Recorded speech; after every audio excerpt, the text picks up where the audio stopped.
So y'all might have heard in the town square that the impossible lift, the 505 kilogram, it has fallen, and Thor's record was broken by none other than Thor himself. He put all the naysayers to shame. He made them look at the ground and shuffle their feet with their hands in their pockets and say, "Aw, shucks, I didn't know what the fuck I was talking about the entire time." And it's pretty beautiful to watch. However, I'm going to make a bold statement, and that is, despite Thor coming in after his layoff, after losing all the weight, making a comeback at an age where guys usually phase out of the sport, and then doing the lift to judging standards live at an actual event that people had to travel and show up to with other competitors there, it's not going to change anything. You guys know the score. Barbell apparel, base strength, base strength AI, magical things await you on the other side of those hyperlinks in the description. Now let's get into it. See, the controversy over Thor's lift was never an actual sporting controversy. It was based off of the groundswell of people that came into the sport as a byproduct of YouTube and social media, not because that was doing such a good job of promoting strongman, but because it promoted the personalities that people like. So because of Brian Shaw, because of Eddie Hall, because of Thor and the success of their YouTube channels, all the collaborations they did, their vlog style or challenges outside of the scope of strongman, they became these really relevant cultural figures themselves, and they developed their own fandom that has nothing to do with actual competitive strongman.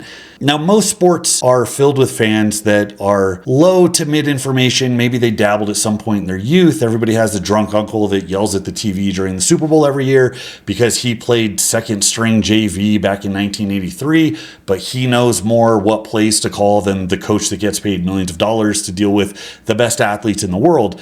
That persists everywhere. But in strongman, it's especially egregious because you have people giving very, very, very strong opinions when not only do they not compete in strongman, not only do they not have a track record of lifting next to and taking information from the biggest and strongest men in the world, not only have they never trained their dog to take a dump in the right corner of their yard, let alone train somebody to actually gain an ounce of strength, but most of them don't even really lift. And that doesn't stop them. These brave soldiers will sustain third-degree burns across their fingertips as they just blaze across their keyboard, giving the hottest of hot takes about what they think about peak human performance. And we've already seen a couple days after the record's been set that it's still going on. Now let's go over some of the older conspiracy theories that surround Eddie Hall's first 500 kilogram and then Thor's 501 pull that came shortly after. In no particular order, all of the complaints about Thor's deadlift can be summed up as the following.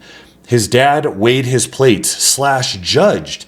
It was a home gym lift, not done in a real competition or not sanctioned. Full contests are harder, and Eddie was at a contest.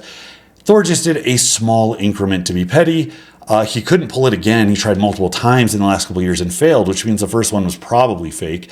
And then Eddie Hall held it at the top. It was more impressive. Oh, and by the way, Eddie Hall shifted the record forward by so many kilograms. There's a big percentage jump, which will always make it a more impressive lift. Eddie is still number one. Thor beat his record by literally nothing just to be petty. Does anyone really care? When Eddie did 500, it was groundbreaking. Is 5 kilograms more like 10 years later really groundbreaking? Now that really proves my point, because this is not the take of an actual sports fan, because anybody who is even casually tuned in to the Olympics understands that 100-meter sprints are broken by 0.10 seconds. You get shot put and hammer throw and javelin records broken by an inch, fractions of an inch. Everything comes down to small increments, because it turns out when you have a big population of the best athletes in the world who are highly incentivized to push their body as much as possible to beat this unbeatable metric, it's actually really, really hard, and you don't see it that often. So yeah, just like Olympic lifting and powerlifting records get broken by less than a kilogram, the all-time deadlift record getting beaten by a kilogram is actually a big deal, because when people ask, what's the most ever lifted? That's the number that they're going to say. And even though 500 is still this really untouchable number, since then you've had multiple people give it a shot getting it off the ground. You've had a handful of guys pull it sumo, and you've had Thor beat his own number, and he's on track to actually push it past. And of course, if Eddie stayed in the game, risked his health and life, he probably would have pushed it forward as well.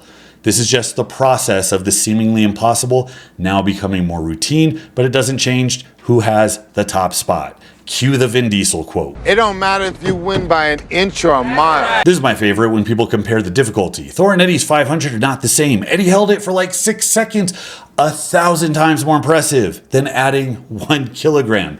You see what I mean here? You have to have never done a deadlift, let alone a max effort deadlift, to think that holding the weight at the top in the mechanically strongest position is actually more impressive than just lifting more weight through a full range of motion. It reminds me when I started strongman and people thought it was more impressive that I do a farmer's walk with like 250 in each hand than like deadlift 600 pounds. And I kind of had to explain to them like, yeah, it's actually a bit easier, especially if you train it. Anybody who's done a squat understands this. Holding the weight at the top, easier than getting it moving out of the bottom. Everybody understands holding a bench press at the top, easier than moving it off your chest.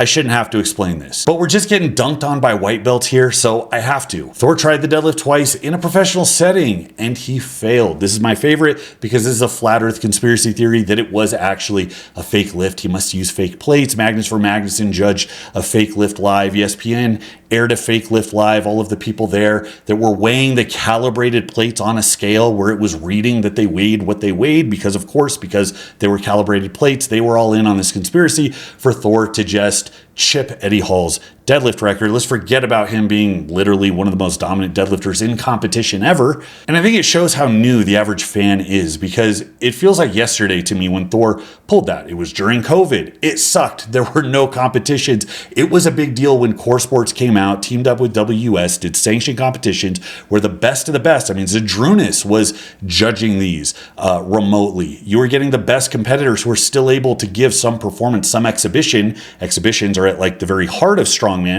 while everybody was locked down. Like I wasn't even supposed to keep my gym open at the time, let alone actually attend a strongman contest. So seeing the run of records was absolutely incredible. But you have a lot of people who are less than 5 years into the sport who are trying to comment on this historical event, having no proximity to that, let alone the history of strongman. And need I remind you, exhibitions are the most like regular, normal thing in strongman. I can name off the top of my head multiple exhibitions I'd been to where I was competing in a regular contest and they brought somebody in who had their own set of time to do one particular lift and they had all the time in the world to do it and it counted as a record. It had nothing to do with the rest of the contest. I was at War on the Shore in San Diego. They brought in AJ Dirks, a middleweight. I think he competed heavy as well, to try and break the middleweight deadlift record. He had all the time in between event. He had like an hour to schedule his event and do it as he pleased. There was nobody else there. I can't remember if he did it or not, but it would have counted. It would have been recognized. I remember at Clash on the Coast, they had a bunch of them. They had Bobby Thompson and a couple of guys go for the American log record. They had, I want to say, Melissa Peacock go for the axle record. They had Nadia Stowers do a block press record. She was by herself. They had a chunk of time. Nadia, you're up. And she ran the clock. Nobody questioned it. Even here in Texas, they had Richie Moxie Gemba come and do the keg toss record for the middleweights by himself as an exhibition that had nothing to do, wasn't even an event in the show. So given the historical context of strongman and given what that lift meant at the time when the world was struggling, the pettiness and the mythology of Eddie Hall's fans who take his sour grapes and crush them under their scuffy, ashy toes to turn into wine that they drink as they swirl it around on the computer and tell people why it's a bullshit lift, it rubs me the wrong way and I get probably too mad about it. This is one of my favorites. Eddie did 500 kilograms in competition. Before he lifted, he had already lifted 3 times at lower weights. Those are called warm-ups. Most people do warm-ups. People have said at the time that if he hadn't lifted the other weights previously, he could have lifted 550. And I'm sure these were very reputable sources and not just random dipshits in the echo chamber of ignorance and unearned confidence that is Reddit. Thor's 501 shouldn't count. Weights could have been fixed and it was in his own gym. Doesn't matter whose gym it is. People compete at contests held at their home gym all the time. People have broken records in their own gym all the time. No, the weights couldn't have been fixed because they were calibrated plates, weighed live on camera with 4 times World Strongest Man winner and current World Strongest Man judge Magnus for Magnuson watching the whole thing go off live. People keep referencing his dad. I didn't know physical material changes based on which relative places a weight on a scale. If he stepped aside, let one of the interns weigh it, I'm sure it would have been beyond reproach. Dude, Thor for doing the record at his own house with his dad bitching about it. To even mention the quip about Eddie Hall contesting Thor's 501 lift is stupid and makes you come across ignorant as Thor has since tried it again and got nowhere near even 480 kilograms. He was also still training to beat that 500 deadlift, so he wasn't out of practice. And if you zoom in here, you see that this is the PFP of the most educated scholars of strength sports. So we're only a few years out of the Eddie Hall-Thor boxing match, including the important piece of information that the fight kept getting pushed back. Eddie got injured, so Thor dropped weight, kept the weight off for a very long time, and decided only very recently to come back. It turns out that when you lose 100 pounds of body mass, that was something like 25% of his body weight, it's a little tricky not only to get it back, but also to reach peak levels of performance, especially as you enter the age that most people phase out of the sport. Ha ha ha ha, Thor, the best deadlifter to ever live. What a load of bollocks. Okay, we got a Brit over here. And doesn't bollocks mean balls? It's like, say, what a load of balls. I don't know. That's funny. I don't know. Maybe that's why they say it. Like when I think what a load of shit, I think of like a cart filled with like manure, like you're feeding me bullshit. But a load of balls, I mean, that it feels like it would have a different connotation, but hey, I'm not a linguistics major. Let's carry on. His world record breaks the previous by 1 kilogram, a tiny percentage increase on a world record break. Right, because world records are just routinely broken by like 10%. Eddie Hall's was bigger than any other in sports by a large margin. It is the most remarkable sporting achievement of all time. This is like the weird appeal to like how good it was for your time, which I think is relevant in a discussion if you're making a documentary, if you're making a movie about a sporting achievement. Like, it is relevant, but competition is directly based off of who you're going against. And the second you can make the case that the people you're going against actually weren't as good as people potentially could be, people suddenly stop caring about it. You can't go back in time. There was a time where there was the first 500-pound bench, and if the bench before that was 385, if the bench before that was 150, it doesn't matter, because we know now that so many people are involved what that actually means about human potential. For all the people breaking themselves, doing everything they can, how impressive it actually is. You can check out the shit I gave Kazmaier, because he likes to do this. He talks about going back. I wouldn't compete against these guys now. I'd go back in time to Louis Cyr and Sandow and Arthur Saxon. Of course you would, because they competed back when nobody competed, and they can't do any of the things you can do. It's low-hanging fruit. And to prove that nobody actually cares about this, except when you're defending somebody that you have an actual crush on, take all of the world records that you're aware of right now, work backwards, find the biggest gap that any record in that lift had been set by, and see if you still pay homage to that lifter in that lift. No, you don't. You don't care. You're not going to waste the brain space on it, because it's not a real standard that people pay attention to. In the jungle, you're either the best or you're not. If you ain't first, you're last. There's no participation trophies in the jungle. That includes dot scores, that includes age divisions, and that includes being the best for your time or having a particular margin that you accomplish some feat by. Eddie Hall is one of 2 men to have ever done any conventional type deadlift with 500 kilograms. That's pretty good. And he was the best deadlifter in the world by a wide margin, until Thor came around and took his lunch money. Now, I've covered this before, but a lot of these comments are coming from this video where I take static lifts that I can find from all of the World's Strongest Man winners, and I ranked them, and I just pissed off a bunch of strongman fans because they all think it's heresy to not include every element of strongman in a ranking system of static lifts. Because I know that if I had a list of like the best 40-yard dash times from NFL Combine attendees, everybody would just lose their shit. They'd be like, well, football's more than that, bro. No, of course they wouldn't, because they're not stupid. This guy put his biases into his rankings. Of course I did, because my biases are always right. He excluded lists and counted unregulated ones. And then he talks about blah, blah, blah, Thor cheated. Now, the funny thing about this is when considering pressing squatting ability, I actually utilized gym footage from Eddie Hall. That's right, I took into account his bench pressing gym footage, his squatting gym footage, even some of his deadlifting gym footage to establish his abilities across all of these static lifts. Those weren't calibrated plates. Those weren't done to judging standards. Those weren't done in a contest. Those were done on his home turf. Oddly enough, nobody's taking issue with it. And on we go. So now here we are. Thor actually did the thing, and his numbers were looking good. I was pretty sure in the last few contests he tried it, he wasn't going to do it because his attempts didn't look as smooth. He didn't look as close until his coach, Sebastian Oreb, did a side-by-side comparison of a 470 he did before his 501 and a 480 that he did just recently in training in preparation for this.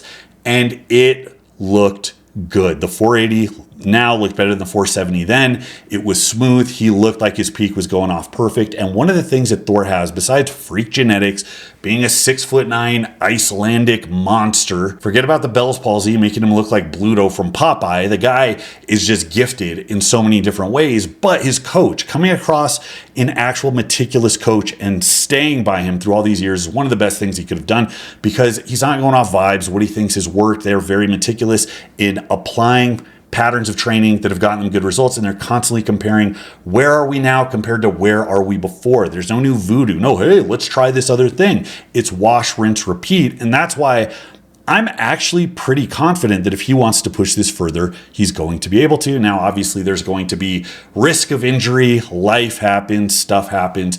But if nothing derails him, if it is just following the training and he doesn't decide to like switch gears or take a break or whatever, I would not be surprised. I think it's a coin flip. It's about 50-50 if Thor is actually going to push this higher, but I think it's definitely in the cards.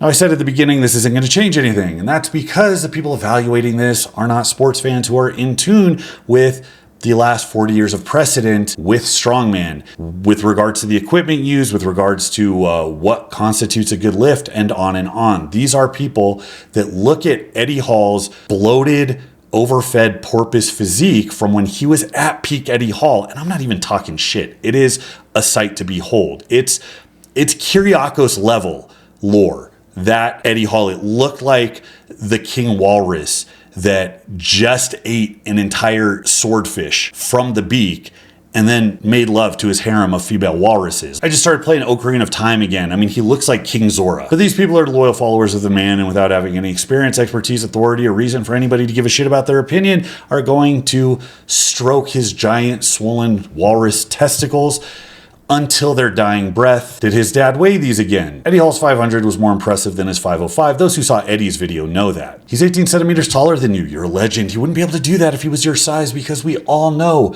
that being 6'9" makes you a peak deadlifter. I mean, that's the first thing as a coach that you're looking at when you're trying to scout deadlift talent. You're like, who has the absolute greatest distance to go from the ground? That's who I want on my team. And then we see the big one, the claims of soft lockout. Soft lockout, am I wrong, or is there no lockout? So they're trying to make the case that because Thor wasn't hyperextending his knee, hips, and spine in order to do the IPF exaggerated lockout bullshit that serves absolutely no purpose, that this was not somehow a good lockout. Now, it's not only ridiculous because every human being knows when somebody is fully stood up with the weight, and this is the standard in strongman and always has been, but Eddie Hall's lockout was like retardedly soft. And I'm not even taking a dig like it shouldn't have counted. He stood up vertically with the weight, and he was plenty strong enough to hold it in place, because that's a position you're in strongman. That's what standing up vertically is. Both of these guys could have just leaned their shoulders back until their hips just kind of like flopped forward in front. Like, that's not a difficult thing to do. No actual work is being done when you're doing that. And that's why nobody really cares. It's not the sign of a superior amount of strength, but people are going to take issue with this. So what's the lesson here? I think it's that this type of petty drama is really good for growth, because the sport has grown. We've got truckloads of unearned dipshit opinions from all of the greasy, untrained, atrophied white belts that decided yesterday that they're Eddie Hall fans. So that's great. That's going to lead me to an early grave. And honestly, I blame Cale Beck for this, because he had the Starting Strongman forum where everybody was going to the rooftops and screaming, grow the sport. And as one of those weirdos that was in my mom's backyard by myself with homemade Atlas stones, lifting with the other freaks who didn't quite fit into bodybuilding or powerlifting, going to meets when the entry fee was $25 and there was like 7 people there, I didn't want the sport to grow. And I've never, ever felt more vindicated in that opinion back then than as I do right now. I'll take all your unearned opinions. It's good for engagement, I guess. So go ahead and leave them, and I'll fight you in the comments. Thanks so much for watching, guys. Till next time, this is Bromley. I'll see you.